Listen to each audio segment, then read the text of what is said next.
ବୁଲିଯିବା କାଜୁ ବଣ ଦେଖନ୍ତୁ। ଏଇଟା ସବୁ କାଜୁ ବଗିଚା ଆମର। ଗଛଟା ଦେଖନ୍ତୁ ବହୁତ ବଡ଼ ଗଛ, ଏଇଟା ବହୁତ ପୁରୁଣା ଗଛ। କେତେ ବଡ଼ ଗଛ ଦେଖନ୍ତୁ, ଏଇଟା ଗୋଟିଏ ଗଛ ଏତେ ବଡ଼ ଏରିଆରେ ଅଛି ପୁରା। କିନ୍ତୁ ବର୍ତ୍ତମାନ ଏ ଭିତରକୁ ଆସିବାକୁ ଆପଣଙ୍କୁ ଡର ଲାଗିବ, ମାନେ ପୁରା ଖାଲି କାଜୁ ଗଛ ହିଁ କାଜୁ ଗଛ ଅଛି। ଏକା ଆସିପାରିବେନି, କିନ୍ତୁ ବଉଳ ବହୁତ ବାସି। ଆମର କେୟାର ଟେକର ଅଛନ୍ତି ଏ ଜାଗାର, ସେ ବର୍ତ୍ତମାନ ଦେଖାଶୁଣା କରୁଛନ୍ତି। ଚାଲନ୍ତୁ ଦେଖିବା। ଦେଖନ୍ତୁ ଏଇ ବର୍ତ୍ତମାନ କାଜୁ ଫଳିଆ ଷ୍ଟାର୍ଟ ହେଇଗଲାଣି। ଏଇଟା ଗୋଟେ କି ଫୁଲ ବଉଳ ତାର ଆସିଛି।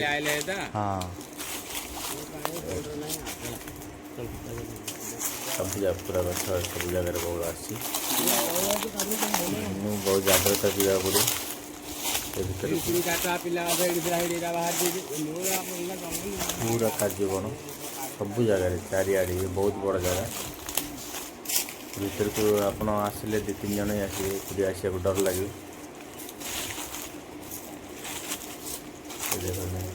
ପୁରା ଚାରିପଟ ଜାଗା କାଜୁ ଗଛ, ଯୁଆଡ଼େ ଦେଖିବେ।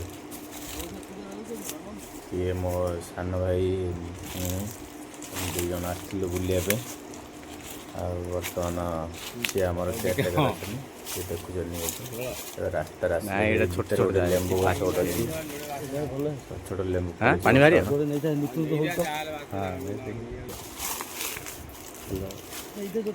ଏଠି ବର୍ତ୍ତମାନ ଏଇ ଜାଗାଟା ସବୁ ଦେଖିଲୁ। ଜାଗା ଦେଖିଲା ପରେ ଏଠୁ ଆମେ ଯିବା, ଗୋଟେ ଡ୍ୟାମ୍ ଅଛି ପାଖରେ, ସେ ଡ୍ୟାମ୍କୁ ବୁଲିବା ପାଇଁ ଯିବା। ଚାଲ।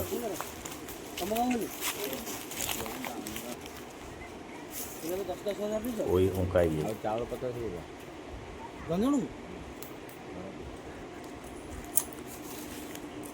ନେରୁ ସରିଲ କରିବା ଆଜ୍ଞା।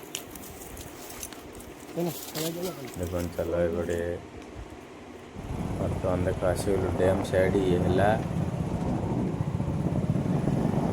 ମାରୁଡ଼ି ଘାଇ, ଗୋଟେ ଛୋଟ ଡ୍ୟାମ୍ ଅଛି ସେ ପାଖରେ, ନା ହେଲା ମାରୁଡ଼ି ଘାଇ। ବହୁତ ବଢ଼ିଆ ଜାଗା ଏଠି। ଏଇଠୁ ହିଁ ପାଣି ତଳ ଜାଗାକୁ ସବୁ ବିଲ ଯାହାର ଅଛି ସେପଟକୁ ଯାଏ।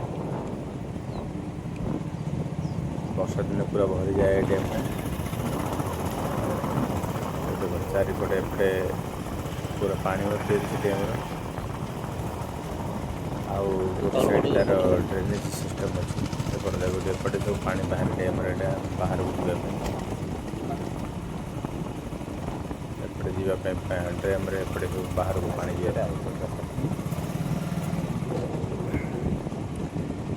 ହେଲେ ବର୍ତ୍ତମାନ ତ ସବୁ ଜାଗା ଦେଖିଲେ ସେ କାଜୁ ବଣ। ଇଏ ଏବେ ସନ୍ଧ୍ୟା ହେଲାଣି, ସୂର୍ଯ୍ୟ ବର୍ତ୍ତମାନ ଅସ୍ତ ହେବା ଉପରେ। ଆଉ ଜଙ୍ଗଲ ଜାଗାରେ ବେଶୀ ସମୟ ରହିହେବନି। ବର୍ତ୍ତମାନ ଆମେ ଘରକୁ ବାହାରିବୁ ଯିବା ପାଇଁ। ପୁଣି ଦେଖା ହେବ ନେକ୍ସଟ୍ ବ୍ଲଗ୍ରେ। ଆପଣଙ୍କୁ କେମିତି ଲାଗିଲା ବ୍ଲଗ୍?